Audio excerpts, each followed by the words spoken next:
శ్రీనివాస్ గౌడ్ గారు, మాజీ మంత్రివర్యులు డాక్టర్ లక్ష్మారెడ్డి గారు, గౌరవనీయులు మాజీ శాసనసభ్యులు అంజయ్ యాదవ్ గారు, మాజీ శాసనసభ్యులు శ్రీ జైపాల్ యాదవ్ గారు, మాజీ ఎమ్మెల్యేలు సోదరులు ఆలా వెంకటేశ్వర రెడ్డి గారు, హర్షవర్ధన్ రెడ్డి గారు, ఇంకా మాతో పాటు విచ్చేసిన సోదరుడు రాజారాం యాదవ్ గారు, అదేవిధంగా మా సోదరుడు చిలకమరి నరసింహ గారు, డాక్టర్ సత్య గారు, అట్లాగే మా తమ్ముడు విజయ్ కుమార్ గారు, ఇమ్తియాజ్ ఇషాక్ గారు, మా అన్న ఫుడ్ కార్పొరేషన్ చైర్మన్ మరి పెద్దలు గోలి శ్రీనివాస్ రెడ్డి గారు, రాజ్యసభ సభ్యులు టిఆర్ఎస్ పార్టీ రాజ్యసభ సభ్యులు బలహీన వర్గాల ముద్దుబిడ్డ శ్రీ వద్దిరాజు రవిచంద్ర గారు, ఇంకా మా సోదరుడు వరంగల్ మాజీ శాసనసభ్యుడు నన్నపనేని నరేందర్ గారు, పెద్ద ఎత్తున విచ్చేసిన పత్రికా మిత్రులకు అందరికీ నమస్కారం.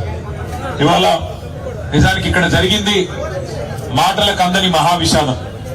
ఒక పసిపాప ప్రాణాలు, 2 నెలల పసిగుడ్డు ప్రాణాలు పోయిన తర్వాత మాటలు రాక గుండె బరువెక్కిన పరిస్థితి వాళ్ళ రాష్ట్రంలో ప్రతి ఒక్కరికి ఉన్నది.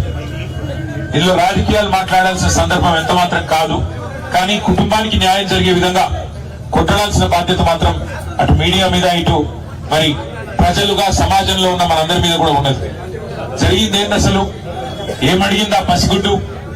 కుమ్మెరలో మల్లన్న జాతర జరిగితే ఆ మల్లన్న జాతరలో దర్శనం అడిగింది, దేవుడికి దండం పెట్టుకునే అవకాశం అడిగింది ఆ తల్లి చంద్రకళ.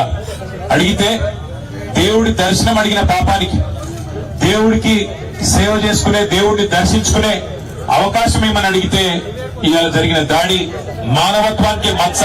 నిజంగా చెప్పాలంటే ఈ తెలంగాణ సమాజమే తలదించుకునే ఒక దుర్మార్గమైన ఘటన మన కుమ్మేరులో జరిగింది. ఒక్కసారి ఆలోచించమని చెప్పి నేను కోరుతా ఉన్నా ఇక్కడికి వచ్చిన మిత్రులందరినీ. మనం నిజంగా ఏ టైంలో ఉన్నాము, ఏ శతాబ్దంలో ఉన్నాము, జరుగుతున్న ఈ పరిస్థితి ఏంది ఒకసారి ఆలోచన చేయాలి.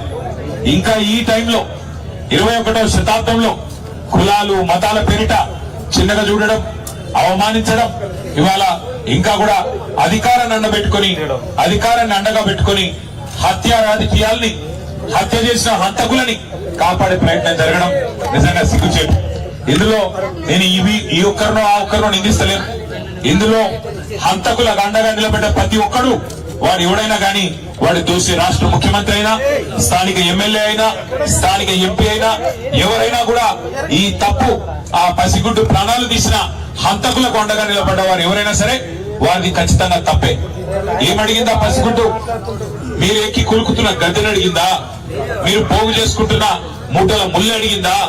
అడిగింది మల్లన్న దర్శనం. దర్శనానికి పోతా అంటే ఇవాళ కులం పేరుతో దూషించడమే కాకుండా గణేష్ మీద దాదాపు 20-25 మంది దాడి చేసి తన్నినంత చోట తన్నకుండా తన్ని చివరికి ఆ తమ్ముడిని ఇబ్బంది పెడితే, అన్నా ఈ పసిగుడ్డు ముఖం చూసన్నా ఇడిచిపెట్టానన్నా, మావాడు ఒక్కడున్నాడు, మీరు 20 మంది తంతున్నారని చెప్పి ఆ అమ్మాయి మౌనిక వచ్చి ఆ పసిగుడ్డునన్నా ముంగడ పెడితే దయగలుగుతుందేమో, మానవత్వం అనేది ఉంటే మనిషిలో ఆ పసిపిల్ల ముఖం చూసినా ఊకుంటారేమో అని చెప్పి ఈ అమ్మాయి మౌనిక వచ్చి వాళ్ళని ప్రాధేయపడ్డది, ప్రతిమలాడింది. అన్నా వదిలిపెట్టండి అన్నా, చచ్చిపోతాడన్నా, కొట్టకండి అన్నా, పసిగుడ్డు ముఖం చూసి తండ్రిని వదిలిపెట్టండి అన్నా అని అడిగితే, దుర్మార్గుడు, మానవ మృగం లాంటి మనిషి వాడెవడో చెత్తనా కొడుకు, వాడు కాలితో తంతే ఆ పాపని, ఇవాళ పాప చనిపోయింది. ఇట్లాంటి మానవ మృగాల్ని మరి శిక్షించాల్సిన పోలీసులు ఏం చేస్తున్నారని నేను అడుగుతా ఉన్నా. మరి మౌనిక పోయి, గణేష్ పోయి, మా బిడ్డ మీద దాడి జరిగింది, మా మీద దాడి జరిగింది, దయచేసి కంప్లైంట్ తీసుకోండి అంటే, లేదు మీరు సరిగ్గా రాసి లేదంటాడట. నేను అడుగుతున్నా పోలీస్ అధికారిని, నీకు ఉద్యోగం ఇచ్చింది ఈ రాష్ట్రం, నీకు జీతం ఇచ్చేది ఈ రాష్ట్ర ప్రజలు, రేవంత్ రెడ్డి కాదు, ఆయన తొత్తులు కాదు. నువ్వు చేయాల్సింది, సేవ చేయాల్సింది బాధితులకు. ఎవరి మీద అయితే దాడి జరిగిందో వాళ్ళు వచ్చి నీకు షికాయత్ చేస్తే, కంప్లైంట్ ఇస్తే అది కరెక్ట్ గా లేదంటవా? సోమోటోగా తీసుకోవాలి. నువ్వు తప్పు జరిగితే సోమోటో తీసుకోవాలి. సోమోటో అంటే నీ ఎంచట నీవే స్వచ్ఛందంగా తీసుకోవాలి. వాళ్ళు షికాయత్ చేసే అవకాశం కూడా ఇవ్వద్దు. కానీ నువ్వేం చేసినావు? ఇవాళ బాధితులు వచ్చి నీ తరపు నీకు ఫిర్యాదు చేస్తే సిగ్గు లేకుండా అధికార పార్టీ నాయకులకు ఫోన్ చేసి, అయ్యా మీ మీద కంప్లైంట్ వచ్చింది, మీరు వచ్చి కౌంటర్ కంప్లైంట్ ఇవ్వండి అని చెప్పి నువ్వే వాళ్ళను ప్రేరేపించి, సిగ్గు లేకుండా చేస్తున్న, వేసుకున్న యూనిఫామ్ కి విలువ లేకుండా, చేస్తున్న ఉద్యోగానికి విలువ లేకుండా పోలీసు అనే ఒక గౌరవం కూడా కోల్పోయే విధంగా ఇవాళ మీరు వాళ్ళని కాపాడే ప్రయత్నం చేస్తున్నారు. ఆ పాప చనిపోతే పెట్టాల్సిన కేసు ఏంటి? హత్య కేసు కాదా? ఆ 8 మంది వాళ్ళైతే దాడి చేసి